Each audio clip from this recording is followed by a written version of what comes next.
Hey, it's John at Tinderbox Arts. So a quick unboxing and review of this Zildjian FX stack, kind of a specialty cymbals here. I had some reservations about buying these because they seem like really just kind of two poor quality cymbals put together with a little doodad, and that's about it. And they're kind of pricey for what they are, but in the end I decided I'd give it a try. I was online looking at other reviews, and a lot of them have recordings of these, but that's really not all that useful because the way that person set up his mics and EQ and compression and everything else, might be different from the way I do it. So I couldn't really tell exactly how these sound in person.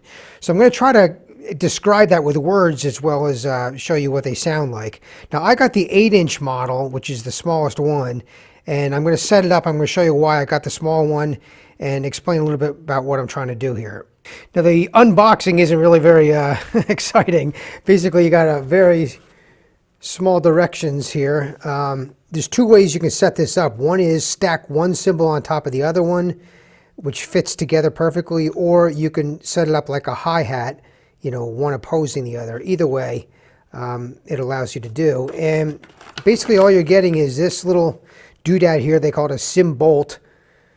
And then you have two cymbals, although one is kind of a low quality cymbal. The other one is even lower quality. It's just steel. All right, I have the FX stack here mounted close to where I want it. I might mess around with it a little bit more. Right now, here's my hi-hat. It's a 14-inch hi-hat. And the hi-hat stand I used as a place to mount one of these little clamps, and then there's a cymbal mount here, and then this cymbolt, where's my focus? There you are, just sits on a regular cymbal mount, and it actually floats there. You can just pick it right up. It won't come off, but if you wanted to, you could pick it right up and actually flip it if you wanted to. I did notice right away that the steel is a little bit quieter than the bronze if you're playing it. So if you want it a little bit quieter, that might be an option. So it might not be exactly where I need it. I might want it a little bit more, but the idea for me is I'll be able to have my double bass going, and I can use this instead of a hi-hat. So that's the idea. And it also gives you a little bit of a different voice to play.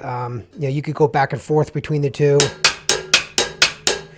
So the way it sounds, when I had it loose, it sounded kind of like you're eating in a nice restaurant and you hear the plates in the kitchen crash and somebody made a mistake. That's kind of what it sounds like.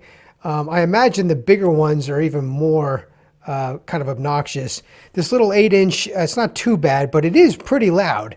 But let me just show you what it sounds like. I'm not going to play too hard. I'll play the new beat hi-hats first, and then I'll play this with the same pressure.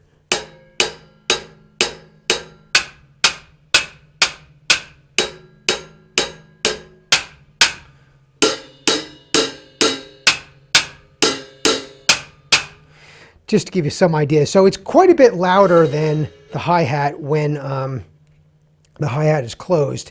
But I think it's useful. And if you were playing rock music, fusion, some forms of jazz, I think it's going to be fine. If you're playing quieter music, it's going to stand out like a sore thumb. It's not going to be good.